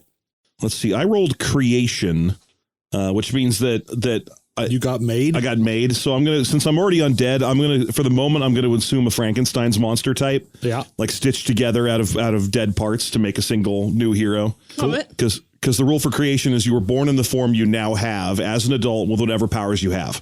Mm-hmm. So it's like I just came online as an undead. So yeah, I'm kind of leaning in a Frankenstein direction. There you go. Yeah. Oh, there you go. Good old Frankencastle. Mm-hmm. I like that they've got like full descriptions for all these. The technical mishap, the hero was caught in an experiment or procedure gone awry. But it almost feels like it's almost like a Dr. Manhattan sort of like origin for my character almost. Yeah. That sounds pretty sweet. I'm going to say the energy I was exposed to was the cosmic cube, which turned me into a deity. Ooh, using stuff from the continuity. That's right, baby. I know about Marvel Comics. All right. So now after everyone gets one of those, now we're going to roll your FASERIP. And you'll figure out what column you're rolling on based on whatever your form was. Mm-hmm. Oh, Lord. All right. Time to go to town on that. Where is my... Column 4. Ooh, nice. You'll have different columns for yeah. So okay, Ryan, you're going to have 5 columns to roll on. I think a lot of the robot ones use the same column, probably 4. Mm-hmm. But, that's not bad. But yeah, each one's going to tell you what to roll. Somewhere in this multiple paragraphs of text there is, okay, ethereal's roll on column 1. Fighting rank is 0 in the earth dimension unless the ethereal is fighting another ethereal. Yes, that one you can't don't roll touch on. people. Yeah, because when you're ethereal, you're a gas, and you can't get in fights except with other. Well, you're not. There's gaseous. You're literally just sort of out of phase with reality. You're basically a ghost, so you can't fight. Spirit vampirism completely destroys ethereals. Yeah. Psi vampirism destroys the self-image and reduces the ethereal to a mindless poltergeist. Oh, wild. Do we just roll them in order? Yeah. Okay. Just write down the FASERIP. All right. So, we got to roll multiple times for each of them. Yeah, every stat. Oh God, I'm going to be here forever. This is fine. I keep waiting for you to be like, you know what? Maybe I'll just have 2 forms. You know what? Maybe I'll re-roll and not be a changeling. Never. I'm here to figure this out. So you're going to want to write down 2 numbers for each one of these rolls. The number that you actually rolled, and then also for each one there is a number listed. So, for example, I just rolled my fighting. I rolled an 86, so I'm going to write down 86. Incredible 36. Because they are both relevant, and the 36 is from there's a line. Well, I mean, the thing you rolled doesn't actually matter. Just the book tells you to write it down. I think because there's ways to shift it up and down with certain things. Where's the 36 coming from? Initial rank number on that chart. Oh, okay. I see. Yeah. So if you're happening rolling on column 4, for example, you're like, oh, I got a remarkable. Then you're just going to go up to the column above and see the remarkable is a 26. Okay. I got it. Okay. So I am just creating my own little character sheet here in Notepad++. Because why not? I've got 5 FASERIPs going on. Okay, so ethereal. FASERIP table number 1. And it's just, you just go down the line for all 7 of those stats, right? That's right. All right. I rolled far too well, and being a deity gives me +2 column shift. Yeah, you're going to be... My agility is Shift X. I was going to say, not only when you play a deity, not only do you roll on the best table, but you also column shift everything 2 over. It's a little on the unfair side. Well, it's not really the best table because it's got the most range to it. Like Yeah. a 1 through 10 is a feeble. No, but the big difference is that you can't have a feeble. At most, you can have a remarkable because you're shifting 2 columns at the very minimum. Yes. So you don't go to feeble, you go to typical, I think, is the lowest you can have. Yeah. This is taking forever. Just saying. Ooh, yikes. That was really low. I'm not even halfway through my first one. Yikes. I was doing great, and then that last one was. All right. So my lowest stat is excellent for my endurance. My highest is agility at Shift X. You know what? I think I can make this a little easier on myself if I just write down what I rolled on all of these and just go from there. And then just create a different character. Oh, you should talk. Okay, so I have I have incredible, monstrous, good, incredible, amazing. Great. Just one good, just very sad. Yeah. Just one. You'll usually get, one stat that you're like, it's my reason. So it's great. Yeah, no. I'm doing horrible on these rolls. You're just fire on the rolls to find out what you are, and then when it actually matters, it's just garbage. I haven't rolled above a 30 yet. Nice. Okay, so Amazing is a 46. Okay, I mean it's gonna get jumped up because I'm undead, but still. This is my ethereal form, so I don't care as much. Yeah, it's fine. If your ghost sucks, it's fine.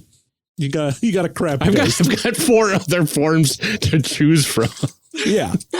This is just 5 chances to roll good. Yep. It's so true. It's so find the best form and be like, well, there we go. There. Okay, so then the character sheet has initial role, initial rank. Current rank number. So the initial rank number is going to be what you would write next to whatever that rose thing is. So your good would be an 8.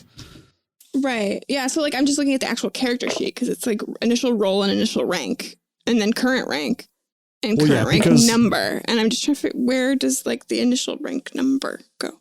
So you would, the initial rank number, just put that as your current rank number. Okay. Because it just, in case you are spending karma to increase your stat, because it's a range, you'd be like, oh, I started at 8, now I'm at 12. I'm still technically good rank. It's also what you use for things like damage calculation. If you shoot someone with an incredible power beam, for example, it will start at 36 damage because that's the base floor number on incredible. Yeah. Okay. Incredible. I'm still on my 3rd form right now. I don't even know what this translates to, but so far I had 94 in endurance for my cyborg artificial limbs and organs form. Well, my rolls seem to have worked well with what I was intending to make a Frankenstein because I got high rolls for both strength and endurance, and then they both got jumped up. Nice. So I have amazing strength and monstrous endurance, which is perfect for making a Frankenstein. Frankensteining. Yeah. I mean, I can move on to the next part, which is my weakness generation. Oh. See what my kryptonite is. Oh, my abnormal chemistry is all over the place. Well, it's very abnormal. I've got 2 11s so far and a 94 and a 98 in different things. I'm just very swingy. I'm on the very last one, my cyborg exoskeleton form. Just for rolling them, not for translating them into what they actually are. All right. Weakness generation. Mine doesn't seem to have any changes or anything. It just says roll on column 4. Doesn't really list any fun anything that I have to do. So that's fine. When I finally get to weakness, that's when I roll high. Yeah, I rolled a 100 for my dice roll stimulus. So psychological is I have a weakness to something psychological. Yeah. Oh, Plus wow. I got depression. All right. I'm back to report that I'm not super happy with all of these rolls, but there's something there. It's fine. I just have to now translate all of these rolls into actual data that we can utilize because it feels like this game is homework. Oh, so you've just been writing down the numbers that you rolled? Yep. So now you have to go look up what chart each one of those numbers is rolled on, because they're in several different charts based on what physical form you're talking about, and then look at the actual result that they generate. Yep. That's where we're at. Let's see. So typical, good, typical. That good. Good. Yep. I got them good stats. Ooh, I got an excellent on my ethereal form. That's surprising. What else we got in here? Back down to 16. I got to figure out what my psychological weakness is. I know. I rolled psychological weakness as well. On the one hand, I'm thinking I might want to re-roll it just because we have two very similar things there. On the other hand, and also I'm thinking I'll save this because my character's undead. So a psychological weakness is probably going to be like, holy symbols or fire. And I want to save it to see which one would make the most sense given the powers that he generates. Given that I'm currently thinking I'm the god of Halloween, I was like, are you going to be the Zordon? One of the Rangers is the god of Halloween. I'm a deity. Well, who's on your team? Well, we have Pumpkin Man. We have the Spider Robot. We have the god of Halloween. Jack Skellington. He's not even the god of Halloween. He's the Pumpkin King. He's the Pumpkin King. He's the head of Halloween. Yeah. How many ranks between king and god? Well, I mean, you got the mayor, and he sucks, and then you've got above him Jack Skellington. It's like being Santa for Halloween. Skellington reports to the mayor. No, the mayor reports to Skellington. We'll have words. I can't make decisions. I'm just an elected official. Okay, so I got 32 for my weakness, which is... But I can roll what it does to me. So we'll energy allergy. 47 power negation, and I gotta say, it's really hard to figure out what table you're supposed to be rolling on with all of these. It looks like they're kind of grouped together. Like all of the cyborgs are under the same table. Yes, probably. Yeah. Column 4. Column 4 is a real good one. Yeah, it's a good table to roll on. Now I got to find the robots. Pure robot. Deer. Probably also column 4. Well, use of forms are column 4. Human shape is column 4. Okay. Tony Stark and Iron Man is the perfect example of the exoskeleton. Yeah, pretty much. I'm going to say my psychological weakness is against pastels. Honestly, one of my it's basically Easter colors. Yeah. Oh no. The funny thing in the core book is that the technological class has to roll on the basic human chart. So they have a topped-out intelligence at like incredible or something, which is a bummer because the poster boy example is Iron Man, who's got a ludicrously high intelligence. That's like the whole point of the character. Yep. Mm-hmm. And you can't generate him in the core book. Luckily, the Ultimate Powers guy came along and was like, yeah. Well, the tech hero does get a column shift in their reason. That is true. But your top is still not as high as it moves from be. like remarkable to amazing. It's not, you can't get as high as Tony Stark should. All right, so I figured out what tables all my forms are on now. Now I have to go and figure out all of these. Okay, my human robot is on column 4, and already off the bat, my fight is at remarkable. That's pretty neat. That's remarkable. I by the very definition, yes. I get a +2 column shift in popularity because people are like, "Yo, that god, he's pretty cool." Love him. So we need the rank on there as well, right? So what you're going to write down, you already wrote down the number you rolled. So you're going to write down the word for that chart, and then also there's a number for initial rank result. Put that number there too. Okay. So you'll end up with 3 numbers. Well, 2 numbers and a word. And John's right that you can mostly skip the first one of the 3, but sometimes there are characters that interact with it. So the book does tell you to write it down. Okay. I assume it's mostly for write this down, and then when you're going back, if you have column shifts, just so you know what you rolled. That's probably correct, yeah. I got a 2 for my endurance in my humanoid robot form. Wow. Feeble. How feeble. I'm just a very fragile human robot, apparently. Yeah.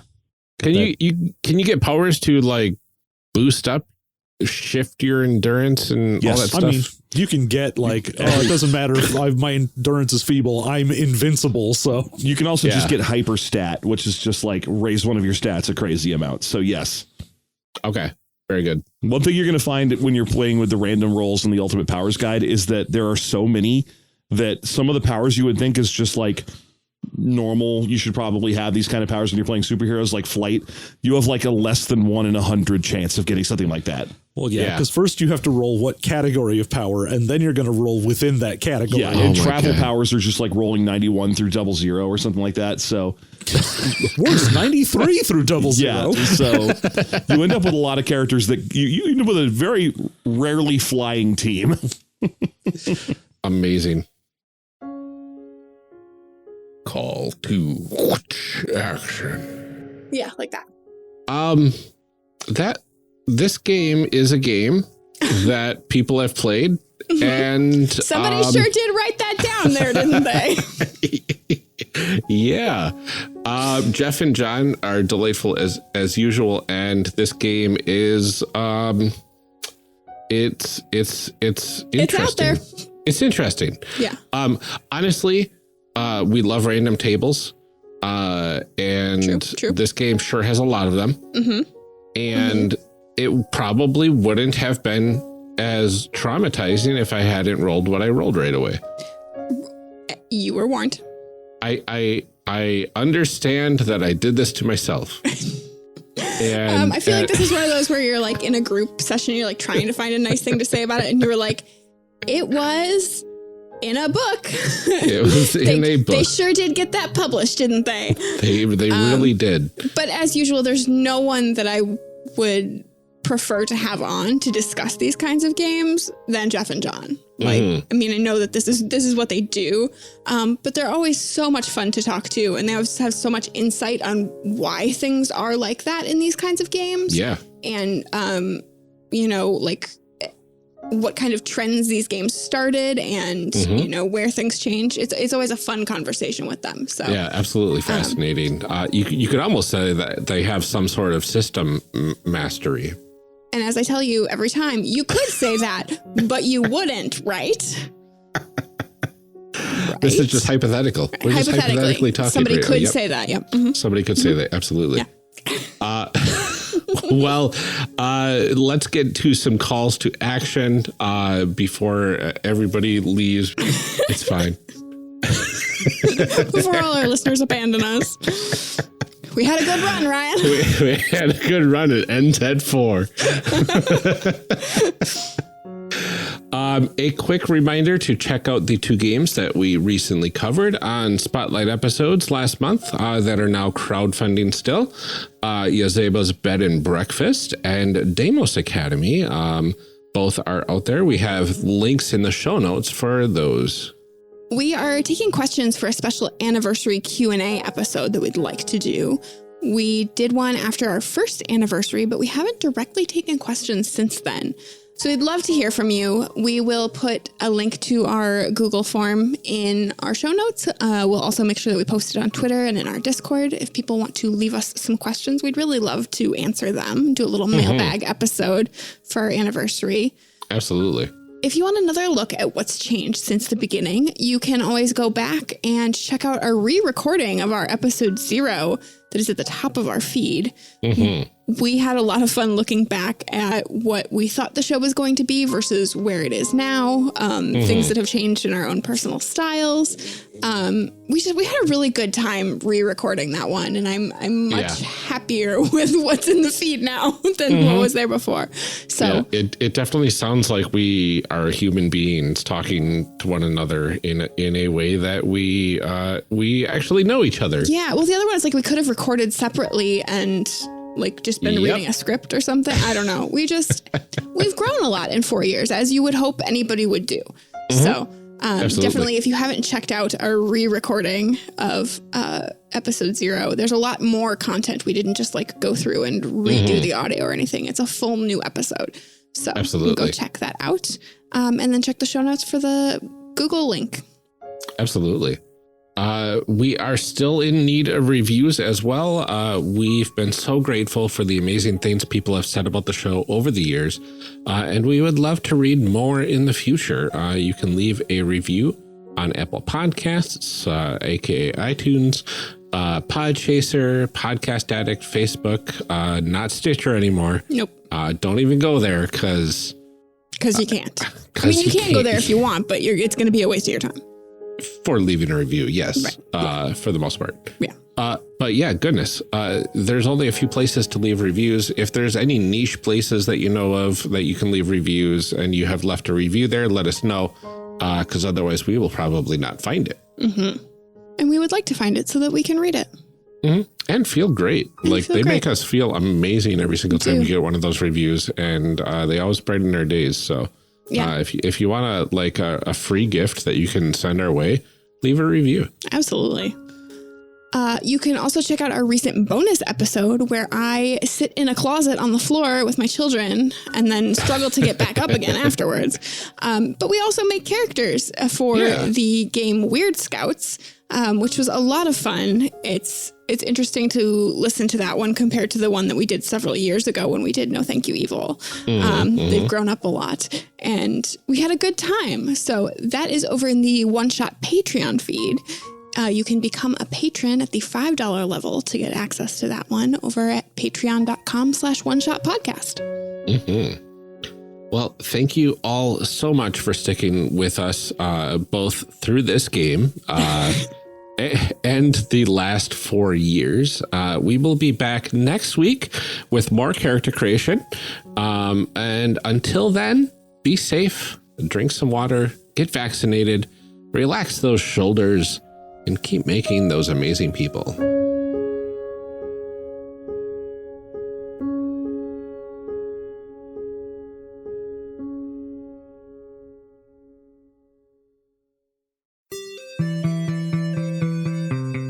Thank you for joining us for part 1 of this character creation series. We'll be back in part 2, picking up right where we left off. Character Creation Cast is a production of the One Shot Podcast Network and can be found online at www.charactercreationcast.com. Head to the website to get more information on our hosts, this show, and even our press kit. Character Creation Cast can also be found on Twitter at CreationCast or on our Discord server at discord.charactercreationcast.com. I'm one of your hosts, Ryan Bolter, and I can be found on Twitter at Lord Neptune or online at lordneptune.com. Our other host, Amelia Antrim, can be found on Twitter at Ginger Reckoning. Music for this episode is used with a Creative Commons license or with permission from the podcast they originated from. Further information can be found within the show notes. Our main theme music is Hero Remix by Steve Combs and is used with a Creative Commons license. This podcast is owned by us under Creative Commons. This episode was edited by Ryan Bolter. Further information for the game systems used and today's guests can be found in the show notes. If you'd like to leave us a rating or review, we have links to various review platforms out there, including Apple Podcasts, in our show notes. Also, check the show notes for links to our other projects. Thanks for joining us, and remember, we find that the best part of any role-playing game is character creation. So go out there and create some amazing people. We will see you next time.